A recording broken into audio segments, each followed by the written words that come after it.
السلام علیکم ناظرین، آپ لوگ دیکھ رہے ہیں آر جے چودھری خالد زمان بری یوٹیوب چینل۔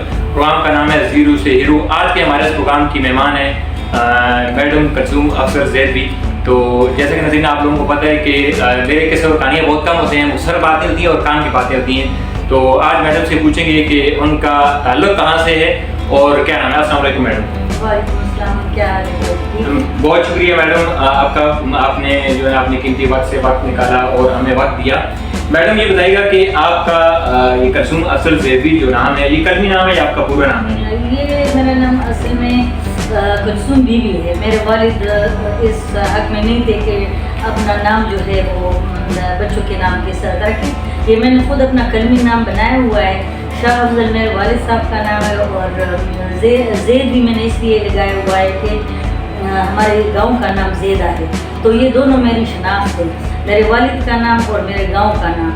تو یہ اس لیے میرا نام کلثوم افضل زیدوی ہے، یہ کلمی نام ہے، اور میرا جو دستاویزی نام ہے وہ کلثوم بیوی ہے۔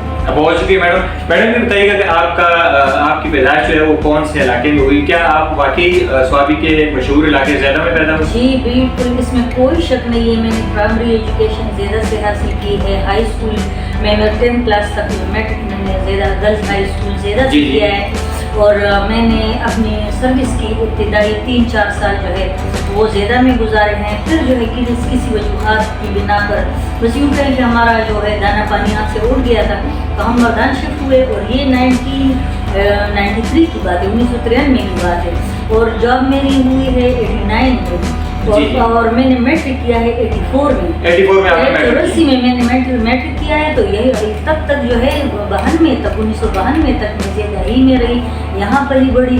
میرے والد کا گاؤں ہے اور میرا اپنا گاؤں ہے، اور سوابی کا ہر گاؤں، اس علاقے کا ہر گاؤں میرا اپنا گاؤں ہے، لیکن میری پیدائش زیدہ کی۔ بہت شکریہ میڈم۔ میڈم یہ بتائیے گا کہ آپ تو ایک پشتون معاشرے میں پیدا ہوئی، جی بالکل، تو یہ تو ایک بہت جس کو کہتے ہیں کہ کھلا تضاد ہے۔ آپ کو جو ہے نا شعر و شاعری کی طرف گھر سے اجازت مل گئی تھی کہ آپ شعر و شاعری کریں؟ کیونکہ جب آپ نے شعر و شاعری اسٹارٹ کرنی ہے تو پھر ظاہر ہے پھر آپ کو جانا پڑے گا، پروگرام میں بھی ویڈیو بھی جانا پڑے گا، تو گھر سے کوئی ایسی بات نہیں تھی کہ آپ کو منع کیا جاؤ؟ لیکن بہت ہمارے فیملی میں جتنے ریسٹرکشنز ہیں، جتنی پابندیاں ہمارے خاندان میں ہے، شاید ہی کسی خاندان میں ہو۔ آج کل تو یہاں ابھی لڑکیاں پڑھ رہی ہیں، اسکولز بھی، یونیورسٹیز بھی اور کالجز بھی۔ ہمارے زمانے میں اس وقت جو ہے آج سے 30 سال پہلے ہمارے پورے خاندان میں لڑکے نہیں پڑھا کرتے تھے اسکول سے آگے، اور ہم لوگوں نے کالجز میں، یونیورسٹیز میں پڑھا۔ پھر میرے والد جو تھے وہ بھی جس طرح عام ایک معاشرہ ہوتا ہے تو اسی طرح کے ایک عام آدمی تھے، تو ظاہر ہے ان کی سوچ بھی انہی کی طرح تھی۔ کبھی میں نے سروس جوائن کرنے تک، بلکہ جب سے میں نے شاعری شروع کیا، آپ یہ سمجھے کہ وہ 80s کا زمانہ تھا، 80 کی دہائی، بالکل میں نے شاعری شروع کی ہے، اور 2012 میں نے اپنے والد کو وہ صرف بتایا کہ میں لکھتی ہوں۔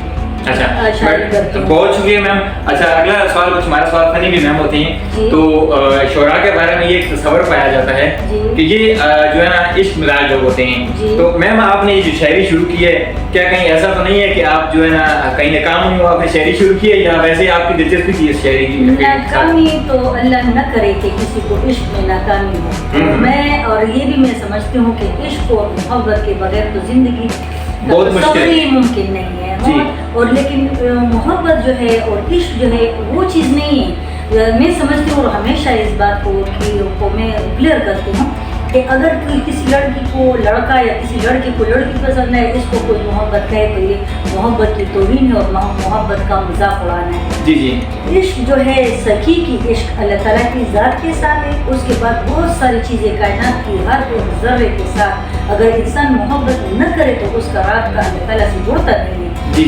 اور پھر محبتوں کے لیے رشتے کتنے ہیں اور لوگ کتنے، اس کا کوئی شمار ہی نہیں ہے، کوئی شمار ہی نہیں ہے۔ تو اس میں تو ناکامی کا اللہ نہ کرے کوئی ناکامی ہو، اور عشق اور محبتیں ہزاروں ہیں جو ہم نے کی ہے، اور اسی سے ہم زندہ ہیں، اسی میں ہم سانس لے رہے ہیں۔ اچھا، اگلا سوال میرا میم آپ سے یہ ہے کہ کیا آپ کو منزل مل گئی ہے یا راستے میں اترنا پڑا؟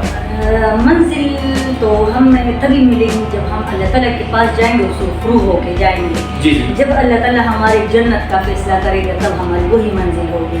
اس دنیا میں جتنے فاصلے، جتنی منزلیں میں نے طے کی ہیں، शुक्र है अल्हम्दुलिल्लाह। वो जो आपको मंजिल मिली है? बिल्कुल मंजिल मिली है। जो रास्ते जिस रास्ते पे मैं गई हूँ, जो डगर मैंने अपनाया है और इख्तियार किया है, उसके मैंने तभी छोड़ा है जब मैंने मंजिल को पाया। अब बहुत शुक्रिया मैम। ये बताइए मैम कि आपको उर्दू शुरा में आपने अपनी शायरी का स्टार्ट जो है, आगाज़ जो है वो उर्दू शायरी से किया जी। तो उर्दू में आपको कौन सा शायर या शायरा पसंद है बहुत ज़्यादा? जो जिससे मैं बहुत इंस्पायर्ड हूँ वो फैज़ अहमद फैज़ है। फैज़ अहमद फैज़ फैज़ शायरी। अहमद फैज़ है। फैज़ जिंदा रहे वो है तो सही, क्या हुआ अगर वो आशवा में। तो फैज़ अहमद फैज़ जो है वो जो अपनी मुल्क को, अपने वतन को वो ले लाए, वतन कहते हैं। मतलब कि मैडम मतलब ये है कि आप जो है इनकलाबी शायरा हैं, आपकी सोच जो इनकलाबी है। वो जो है मैंने शायरी में कॉपी किसी को नहीं किया, क्योंकि मैंने जब शायरी शुरू की थी उस वक्त मेरी उम्र 13-14 वर्ष थी जी। जिस तरह मैंने अभी जो डॉक्टर साहब को बताया कि मैंने जो पहला शेर लिखा था उसकी मुझे खुद भी समझ नहीं थी, वो उर्दू में था और शेर यही था कि ज़मीन पे फूलों को खिलते हुए अक्सर देखा, जो का सर जो कभी हमने बंदगी की नहीं। तो इस शेर की मुझे खुद भी समझ नहीं थी। तो वो तो लिहाजा मैं जब तक मैं पढ़ रही थी, कॉलेज पढ़ रही थी जी। और पढ़ाई मेरी जारी थी, तो मेरे वालिद कहा करते थे कि शेर व शायरी का काम ये बिल्कुल फजूल काम है, तो इससे आप लोग दूर रहे ना। अगर पढ़ना है, अगर मुझे किसी किताब का भी लिखा हुआ शेर नजर आया तो बस पढ़ाई खत्म जी। तो वो जो है वो तो मैंने कभी उस ज़माने में मैंने बिल्कुल पढ़ा भी नहीं, किसी को पढ़ा भी नहीं। मैंने उस वक्त शायरों को पढ़ा है जब मैंने अपनी स्टडीज़ ख़त्म की। तो उसमें जब मैंने परवीन शाकिर को पढ़ा, अहमद फराज को पढ़ा, अहमद नदीम कासमी बहुत अच्छी शायरी उनकी है, और परवीन शाकिर है, और इस तरह अदा जाफरी है, विश्वर नाहिद है, नौशी गिलानी है, उसकी शायरी थोड़ी वो है, लेकिन जो जिसमें डेप्थ है, जिसमें गहराई है, फैज़ अहमद नदीम कासमी, कतीर शफाई, अहमद फराज, तो ये सारे हमारे जो है नामवर शायर है, अक़वामी शोहरत मिली है, और उनके की शायरी में एक मैसेज है लोगों के लिए ज़िंदगी। बहुत शुक्रिया मैम। ये बताइए कि आपने ये जो तालीम हासिल की है ये आपने रेगुलर पढ़ा है या प्राइवेट तौर पे आपने अपनी तालीम हासिल की? मैंने रेगुलर पढ़ा। मास्टर तक आपने रेगुलर पढ़ा है? मैंने एजुकेशन में मास्टर पेशावर यूनिवर्सिटी जी। उर्दू में मास्टर, मैंने उर्दू लिटरेचर में मैंने मास्टर प्राइवेट किया है, BA मैंने रेगुलर किया है, रेगुलर किया। तो बहुत शुक्रिया मैम। आपकी एक किताब आई थी संग तारे, जिसको बहुत बड़ी शोहरत मिली और लोगों ने उसको बहुत ज़्यादा पसंद किया। इसके अलावा आपकी एक पश्तो की बुक भी आई है जिसका नाम है दहजुल मुस्लिमा। इसके अलावा और किताबें कितनी हैं जो ज़ेर तबात हैं जो आप लिख रही हैं? जो मेरी किताबें जो छप चुकी है संग तारे हैं, उसके बाद मैंने उर्दू की किताब इंकिशाफ शाये की, उसके बाद मैंने अजीब मोहब्बत शाये की। ये 3 किताबें मेरी उर्दू में शाये हुई थी। उसके बाद मेरी पश्तो की किताब दहजुल मुस्लिमा, फिर उसके बाद रानी उख की 2014 में, फिर उसके बाद जो है मेरी पश्तो की किताब ये अक्स जमाल जो आपके हाथ में ये आई, और इस वक्त जो ज़ेर तबा किताब मेरी है वो पश्तो में है, वो भी द मोबाइल फसादुना। और इसके अलावा मेरी उर्दू के कुछ अफसाने, कुछ एक नावल दो राह जो अभी तबात के मरहलों में दाखिल नहीं है, और एक मेरी कहानियों की किताब है, अफसानों की किताब है उर्दू की, एक रात जिंदगी जी, उसमें 2-3 तवील अफसाने। बहुत शुक्रिया मैडम। और ये नेक्स्ट क्वेश्चन ये है कि शादी ना करने की खास वजह क्या कहना अगर चाहिए? आप अपने दीन, अगर बतौर मुसलमान अगर आप एक बात जानते हैं जी कि अल्लाह ताला ने जोड़े आसमानों पे बनाए हुए होते हैं जी जी, तो जिसका जोड़ा नहीं बनाया उसके लिए एक ऐसा रास्ता जो है मुंतखब किया है कि उसकी सोच उस जोड़े बनाने की तरफ। तो आपने जिस तरह के कहते हैं कि सारी जिंदगी जो है अदब को दे दी है, क्या ये बात ठीक है आपके बारे में? जी, अदब तो मैंने मेरा एक पसंदीदा फील्ड है, एक पसंदीदा गोशा है मेरी ज़िंदगी का, जिसमें मैं फरागत के साथ पूरे सारे औकात में बसर करती हूँ। लेकिन ज़िंदगी में काम इतने, मैंने अपनी ज़िंदगी इस तरह ये कहना जो है गलत होगा मेरे हिसाब से कि मैंने अपनी पूरी ज़िंदगी अदब को दी। पूरी ज़िंदगी अदब को नहीं दी है। मैं जॉब करती हूँ, वो प्रिंसिपल हूँ, इस वक्त प्रिंसिपल की पोस्ट पे काम कर रही हूँ। बहुत सारी जिम्मेदारी है, घर की बेशुमार जिम्मेदारियाँ होती है, मुआशरा है, वालिद का जो है ख़ानदान है, वालदा का ख़ानदान है, सबको पालती हूँ, बहनें हैं बहुत सारी, बांझे बांझे ये सारा कुछ काम करती हूँ, उसमें से जो टाइम मेरे अपने लिए बच जाता है उसमें मैं अदबी। बहुत शुक्रिया मैम, बहुत शुक्रिया मैम। और जाते जाते मैम आजकल की जो यंग स्टार हैं, खास तौर पर लड़कियां जो हैं, उनको क्या पैगाम देना चाहेंगी आप? बस मैं उनको यही पैगाम देना चाहूँगी कि जितना भी वर्ड लिख पढ़ रहे उधर उस दिन मैंने एक पोस्ट पढ़ी मोबाइल पे, वो लिखा हुआ था कि आप जहाँ से चाहे इल्म हासिल करें, जैसे चाहे इल्म हासिल करें, लेकिन आपका इल्म उस वक्त आपके लिए फ़ायदेमंद नहीं है जब तक वो बाअमल ना हो और जो इल्म आपको अल्लाह ताला के करीब ना करे। तो दुनियावी लिहाज से आप जितना भी लिख पढ़ लें, जितना भी आप वो कामयाबी हासिल कर लें, वो जो है मेरा ख्याल है वो कामयाबी नहीं है अगर आप लोग अल्लाह ताला की ज़ात के करीब नहीं होते, अगर आप लोग अपनी ज़िंदगी के मकसद को नहीं पाते।